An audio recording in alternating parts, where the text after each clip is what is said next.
Yeah, so this is kind of a mixed bag. There were some things that were preventing the Bank of Japan from hiking. So if the Bank of Japan hikes, that's obviously going to lead to yen strengthening. This is bad for the carry trade, potentially bad for Japanese stocks if monetary policy gets too restrictive, although rates in Japan are still really low. So we weren't too worried about that. But I think the removal of trade policy uncertainty, that could lead the Bank of Japan to hike sooner. The fact that the trade deal was announced, though, it actually, I think, paves the way for the prime minister to resign. This prime minister was actually viewed as relatively hawkish.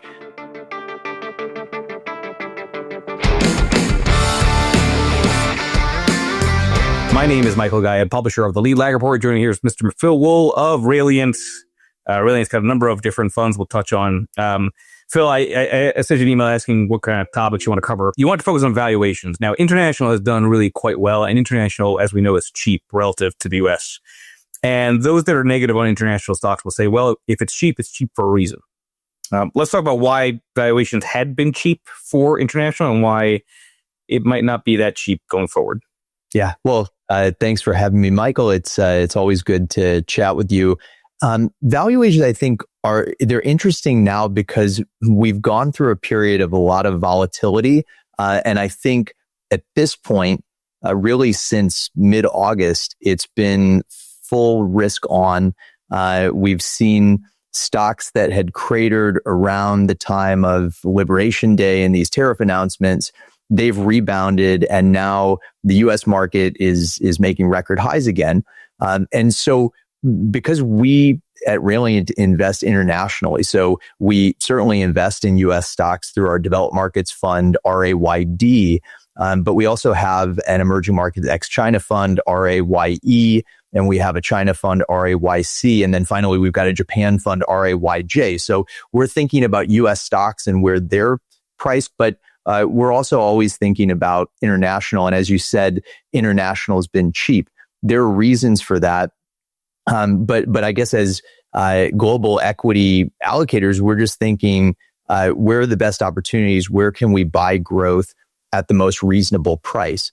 And I think when you look at U.S. valuations, and there's so many different metrics you can look at. I like the Shiller CAPE ratio. So this is just like a PE ratio for the S&P 500. It's just adjusted because earnings are cyclical. We have business cycles.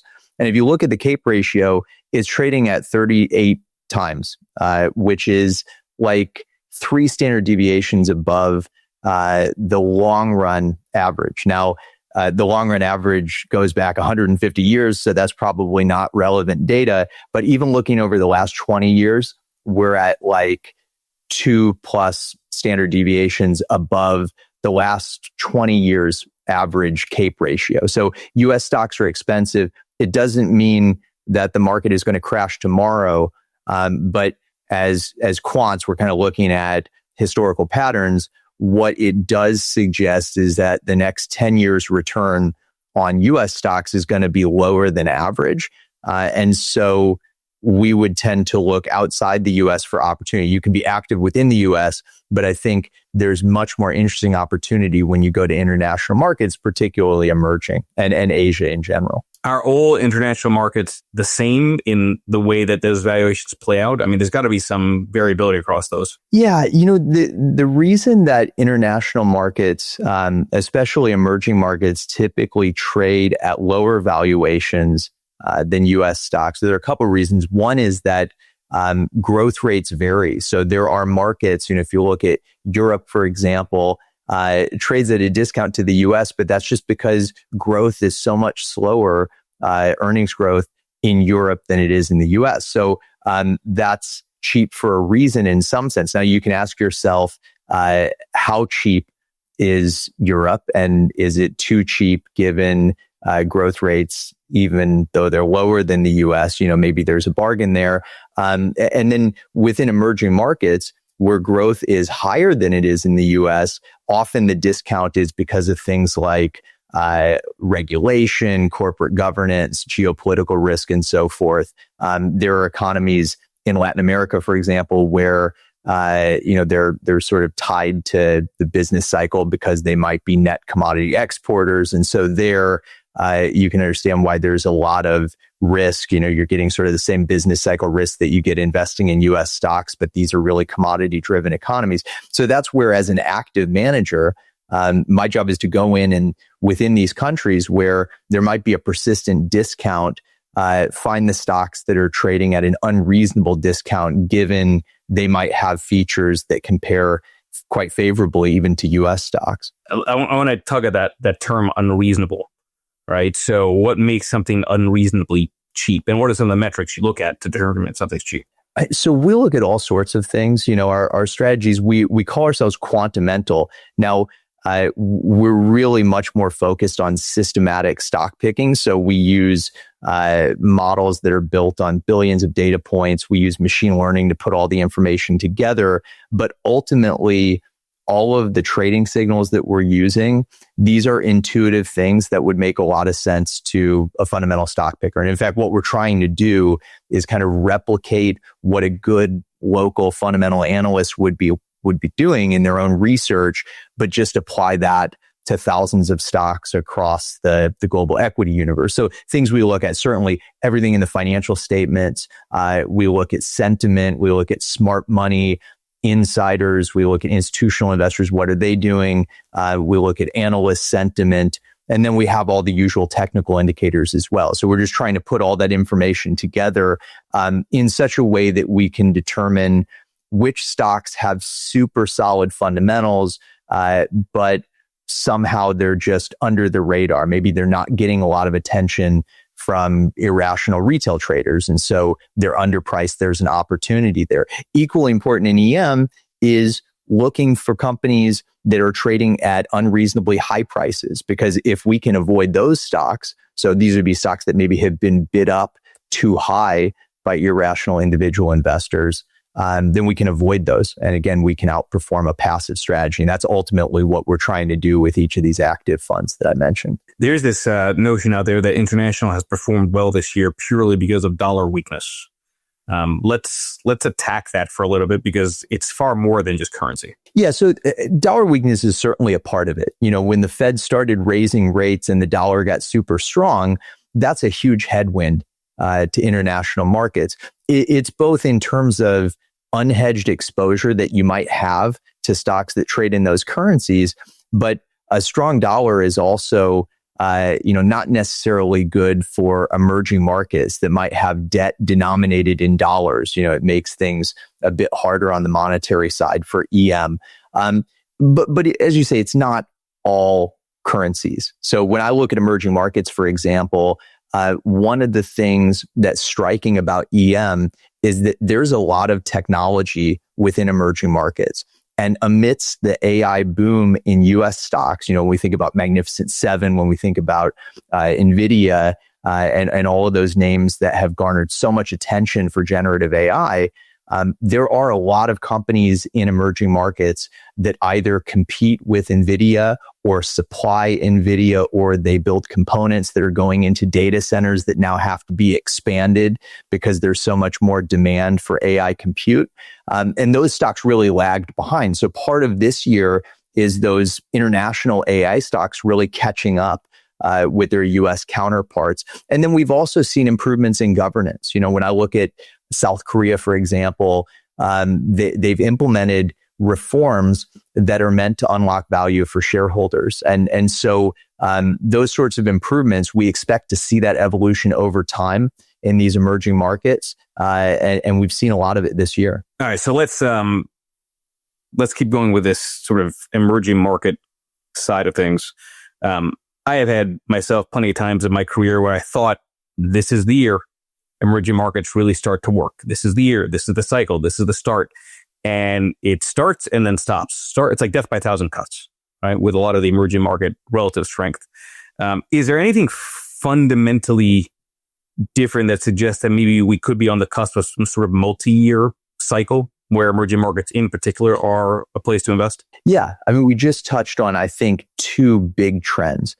One is dollar weakening. So it's not the whole story, but it is part of the story. And if the dollar weakens in the long run, then of course that would be, as I suggested, it would be a big tailwind for emerging markets. Why might we think the dollar is going to weaken? Well, the reason the dollar got so strong over the last few years was that the Fed was raising interest rates naturally. Even though there's a lot of debate over when the Fed is going to start cutting, it's going to happen at some point.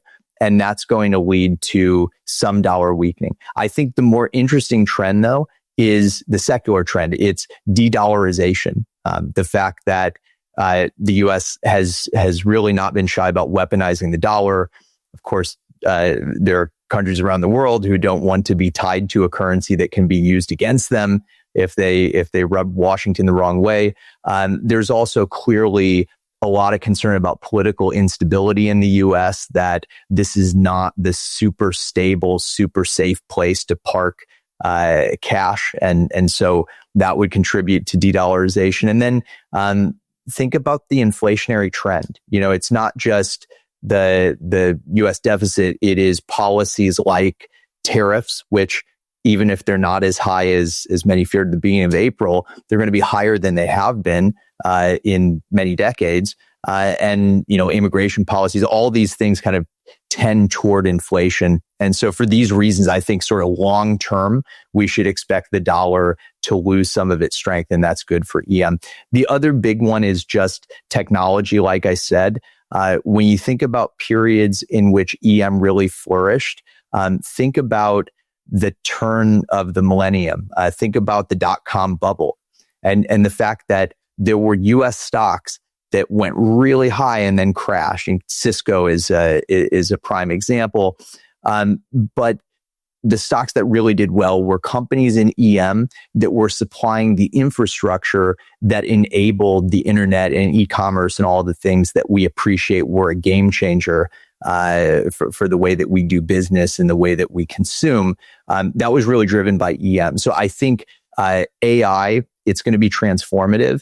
A lot of the benefits are actually going to flow to companies that supply the infrastructure to make that possible. And most of those companies, like I said, are actually in emerging markets.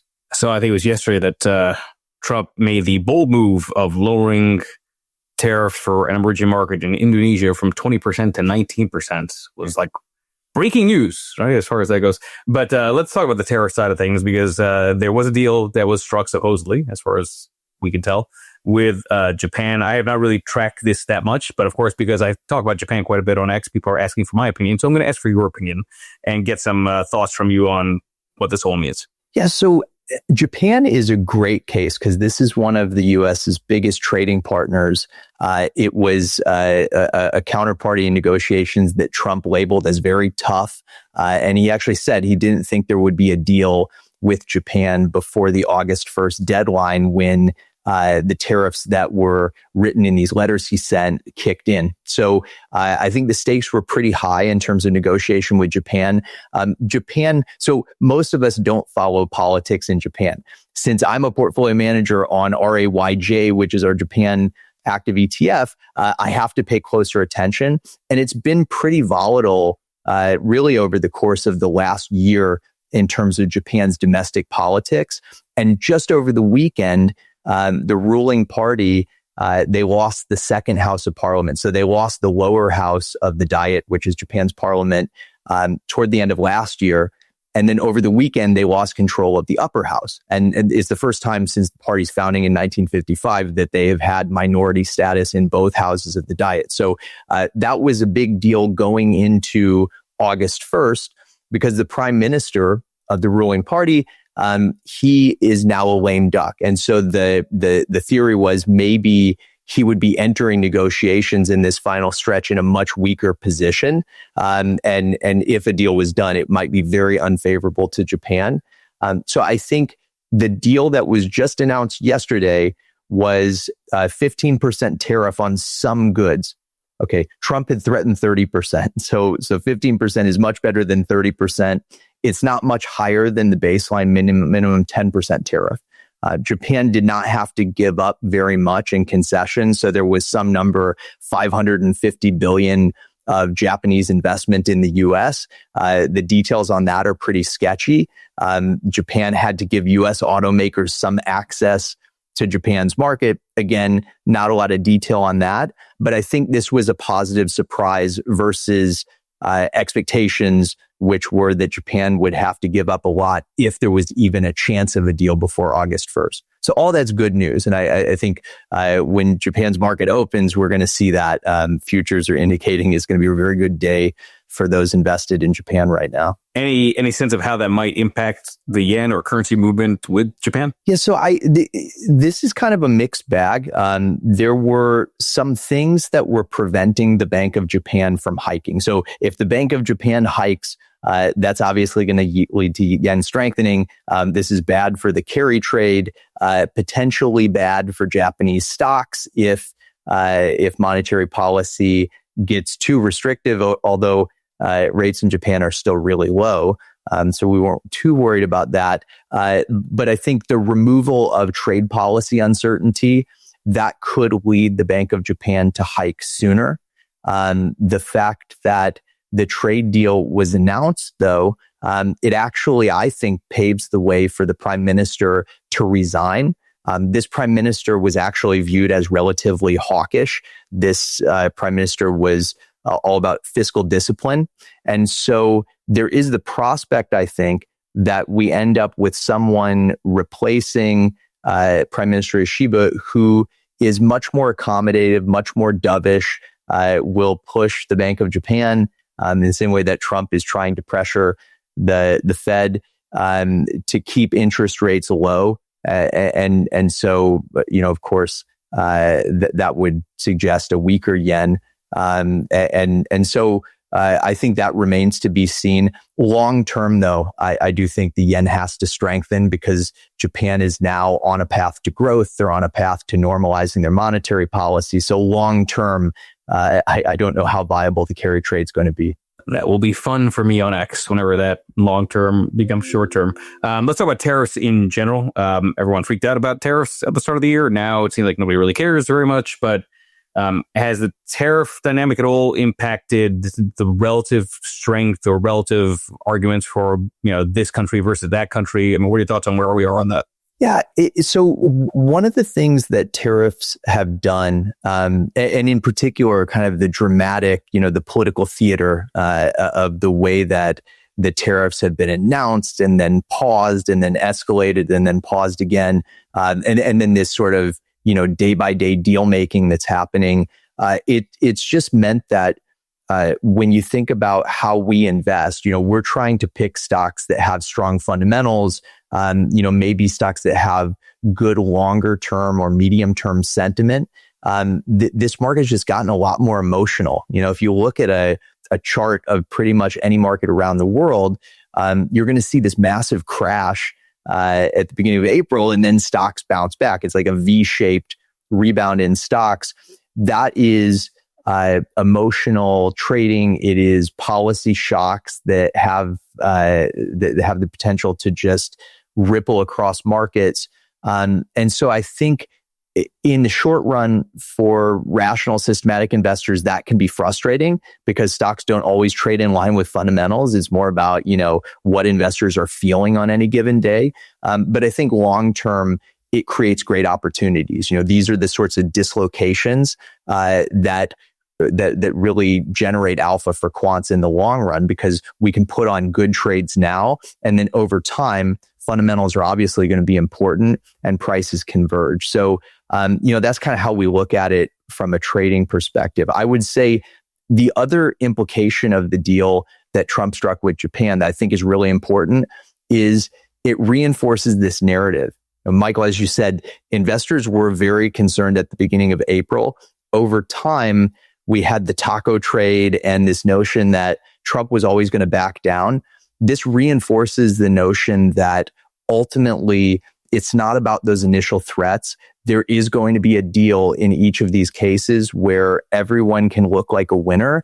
And again, to the extent people are still pricing in any uncertainty around tariffs, that would be good news. Do you think that the market will still be most concerned about tariffs with China, or kind of hone in much more on that than other emerging markets? Yeah, China is the market that we should be most concerned about. It's certainly the market that's, among the large markets, it's the one that's most at risk if they get a bad deal with the US. But I think ultimately in China's case too, we're going to get a good outcome because the cost of having trade war escalation with China, of course, it hurts China. China, I think, has been able to kind of put off the pain by just ramping up manufacturing and exporting to other countries. That can't sustain indefinitely. But if we end up with really high tariffs against China, it's really going to hurt U.S. consumers. And we've got midterm elections coming up in just about a year. That's what Trump does not want going into midterms is super high inflation, more unemployment in the U.S. and just general frustration. So I think there will be a deal. China is a special case because Washington has to look really tough on China. So there might be more bluster, but I think ultimately we'll get a deal there. So bluster is hard to model quantitatively, right?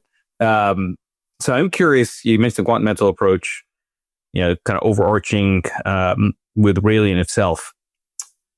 How do you model and how do you do quant work when, yes, there's bluster, but sometimes the bluff ends up being called, right, with macro dynamics and politics? Right. Yeah. I mean, you hit the nail on the head. That is really hard to model. So I think about what happens in this kind of environment. That bluster is part of the political shocks that we've seen. And that's really been driving things since, at least since the beginning of this year, but it really goes back to last year's election. That's difficult in general for quants. It's difficult in terms of that kind of market timing aspect of it. Quants are good. And when I think about where we focus our energy, we're good at picking the winners and losers from among a pool of stocks. It's much harder for a quant to tell you, is the whole market going to go up or down tomorrow? Maybe I can say something about the medium term or the long term, but it's hard for us to model these shocks. One reason is just that we don't have a lot of data. When we're looking at individual stocks, I've got data on tens of thousands of issuers, and I've got data going back decades and decades. But if you're talking about trade wars, we don't have too many examples that we can use to try to learn from past data. So that's one challenge. It's just that, sort of in statistics, we say it's a low power test when we don't have a lot of examples to test on. But then the other issue is these are extreme times. So if a quant's job is to learn from data and find those repeatable patterns that lead to predictability, usually the data by definition is coming from the middle of the distribution. Right now we're in the tails. Think about how many times we've seen an up move or a down move by at least 3%. These are really extreme circumstances. So I'm not trying to predict the bluster or the deal that's going to be made tomorrow. I would leave that to policy experts and fundamental analysts. From a quant's perspective, what we're trying to do is just come up with rules that would help us long term to identify good and bad companies. And then, like I said, the goal is not necessarily to put on a trade today that's going to be a winner when the next trade deal is announced and then take the trade off. It's looking at which stocks right now seem like they've overreacted to negative news or underreacted to positive news, companies that have good fundamentals, and then tilt into those companies. And then longer term, when that underreaction or overreaction resolves, when things go to fundamentals, we should be winners. So that's kind of how quants would tend to look at an environment like this. You mentioned the 4 different funds you have. I'm a believer in the international emerging market side. But international, when you say international, it tends to be, I would say, more developed. So let's talk about the pros and cons of choosing if you're going to go international, developed versus emerging markets. I think in developed markets, one aspect to this is thinking about asset allocation. Developed is clearly going to be the biggest part of an investor's asset allocation. I think developed markets tend to be more efficient. So you certainly want exposure to developed markets, but I don't think generally you expect a lot of your alpha is going to come from developed large cap stocks.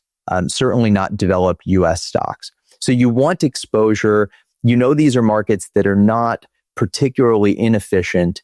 I think you can still go for active management if you're looking at sort of a multi-factor construct, and the alpha is going to be smaller, but I think there's still a chance for outperformance. And so we've built a strategy that is developed. It includes US stocks. So like 70% of the portfolio on average is going to be US exposure.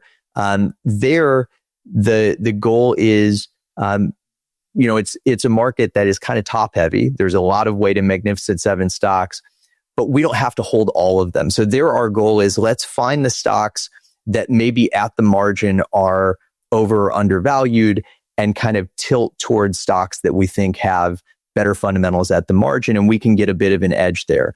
Then you've got about 30% of that developed strategy that is international developed. So I think Japan and Europe are the really big exposures there. There's probably more opportunity in those markets. They're a bit less efficient, and right now valuations I think are much more attractive.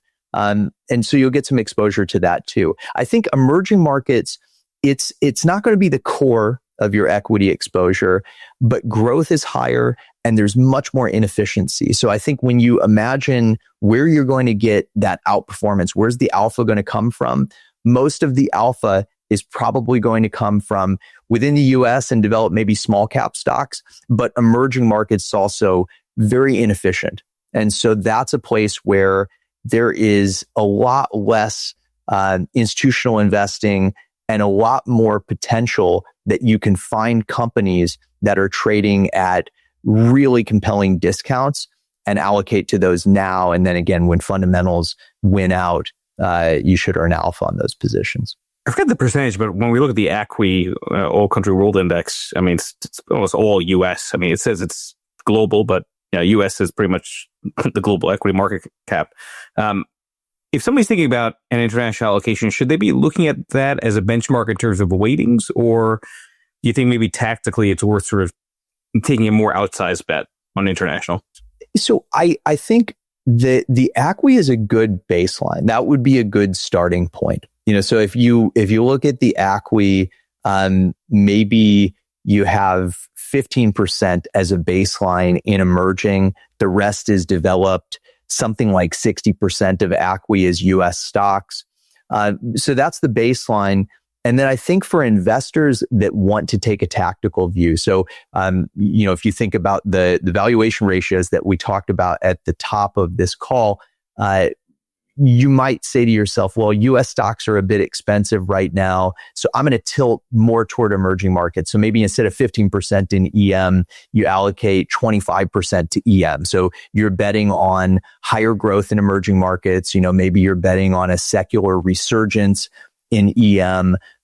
Maybe you're just looking for greater alpha, and you know that if you invest in a good active manager, they might have more opportunity to outperform within EM. So I think ACWI is a good starting point, but then of course you can look at valuations or you can look at alpha opportunity and maybe overweight the international component. We certainly see some of our clients doing that. Talk to me about some of the pushback. There must be some people that think, international has got some momentum, but they're still not as innovative as the US. They're still, slower to respond from a fiscal monetary perspective. I mean, what do you say to the pushbacks? Yeah, I think so. One of the pushbacks is just that the US has done so well over the last 10 years, 15 years. Why would any investor do anything else? Like you said, Michael, one of the experiences that clients have of emerging markets is that they were told that it's growing so fast that it has to outperform.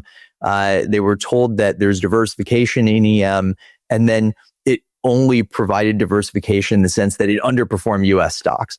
And so clearly that's not what investors want. Now, to those investors, my pushback is look at other periods. So certainly over the last 15 years, US stocks have done better than anything else. But if you look at other periods, so like I said, at the beginning of this century, EM stocks strongly outperform US stocks. If you look at this year to date, again, EM stocks have done better than US stocks. So that is not a hard and fast rule that the US is always the exception to equity market performance. I think another pushback when it comes to emerging markets is that there's so much uncertainty about companies. Accounting is one I hear a lot. There's uncertainty about corporate governance, and you're always worried that as a minority shareholder, these family-owned companies, these big conglomerates, that somehow you're going to be at a disadvantage. There's political risk, all sorts of risks, and those concerns are valid. Now, what I would suggest is if you're an active manager, then again, your job becomes sorting those risks out and avoiding companies that have poor governance, avoiding companies where there might be some accounting issues. And if you can do that, there's a huge opportunity because all of these stocks trade at the same discount, more or less. And so if you can find the good actors versus the bad actors, that only enhances the opportunity to outperform in those markets, but you have to be active to take advantage of those opportunities. Not all active is created equal. Active is obviously a big part of Railant and the way that you manage the funds. But talk to me about, you mentioned quantamental, but let's get a little bit more in depth. How does that active approach, that framework, compare to other active strategies when it comes to international? Yeah, so I don't think that there's one right approach to emerging markets or to stock picking in general. There's a lot of merit to a fundamental approach. Now, I think one of the distinctions is that fundamental portfolios tend to be more concentrated. And that's understandable. You know, if you're a fundamental manager, you only have so much bandwidth to look at stocks. So a fundamental manager can do a deeper dive on an individual company. They may be able to do better kind of macro timing and overlay that on the portfolio. But naturally, their universe is going to be smaller. The portfolios tend to be less diversified. So I think one of the benefits of a quant approach is our portfolios will have anywhere from 70 to 200 stocks. And so whereas we might not have as big an edge on every trade as a fundamental manager does, I think if we have a small edge and we make lots of uncorrelated bets, it's easier for us to grind out that advantage and also to provide a very diversified exposure to clients who, it's not all about the alpha. They want the beta exposure as well. And so we're trying to deliver the beta that you expect when you invest in EM. So when you invest in our EMX China strategy, you're not getting companies like NVIDIA that just have, international earnings or something like that. You're getting actual EM stocks across markets outside of China. So that's kind of portfolio construction where we differ. I think quantamental for us, so where do we differ from other quants?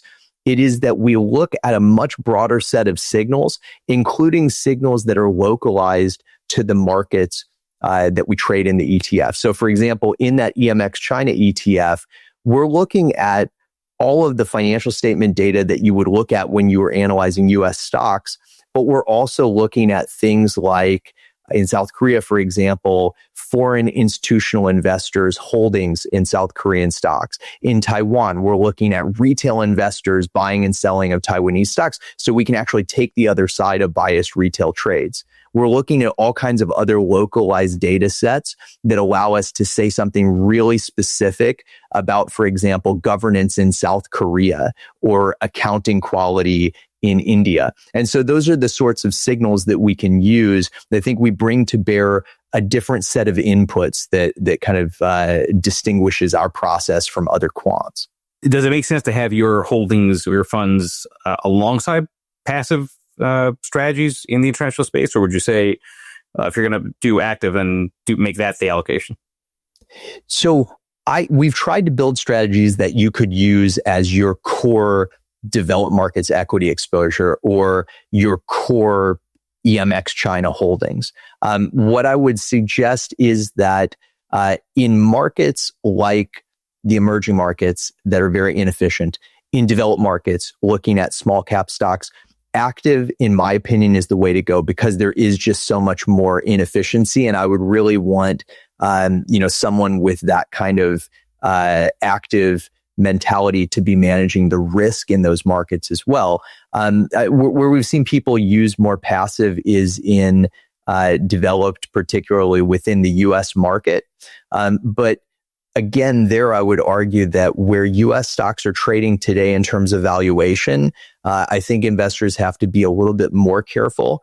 And maybe again, even if you have a little bit of passive exposure, it probably makes sense to blend in some active. So, folks can mix and match. We've tried to create building blocks, but I'm a big advocate for sort of smart, systematic, active investing. Anything that we missed, Phil, that you think is worth sort of focusing on or mentioning? Look, like I said, I'm a believer in the idea. I think it becomes a lot easier to beat the S&P 500 when you get momentum outside of the U.S.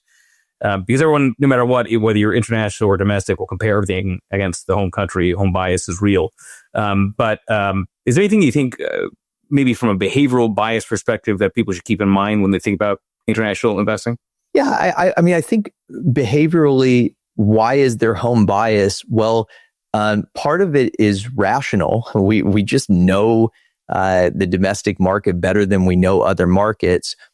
Part of it is irrational. Potentially, we are much more exposed to the U.S. stock market. If I went down the top 10 holdings in our EMX China strategy, you might recognize Taiwan semiconductor manufacturing, but there are going to be names there you've never seen before. And I think that U.S. investors should just consider, are they taking advantage of the full opportunity set within global equities, or are they just sticking with what they're familiar with because it feels more comfortable? And if that's the case, I think it's a great time to consider increasing international diversification when those valuations that we talked about at the beginning of this conversation are so skewed right now away from international and toward the U.S. But I think we've covered a lot of ground, and I think it should be helpful for anyone trying to make these sorts of allocation decisions. Phil, for those who want to learn more about Railant and the funds, where would you point them to? So you can go to our website, funds.railant.com. You'll get information on all the ETFs, fact sheets, slide decks that explain the methodology, even video descriptions of what we're doing. So I would recommend that. And then, of course, email us. You'll find our email on the website, and we're happy to answer questions. Appreciate those that watch this live stream. Again, this will be an edited podcast. It has been a very busy day for me, but thankfully things will start to open up next week, given some additional help I'm bringing onto the team. So special thanks to Phil. Special thanks to all of you for watching. We'll see you all in the next episode. Thanks, Phil. Cheers, everybody.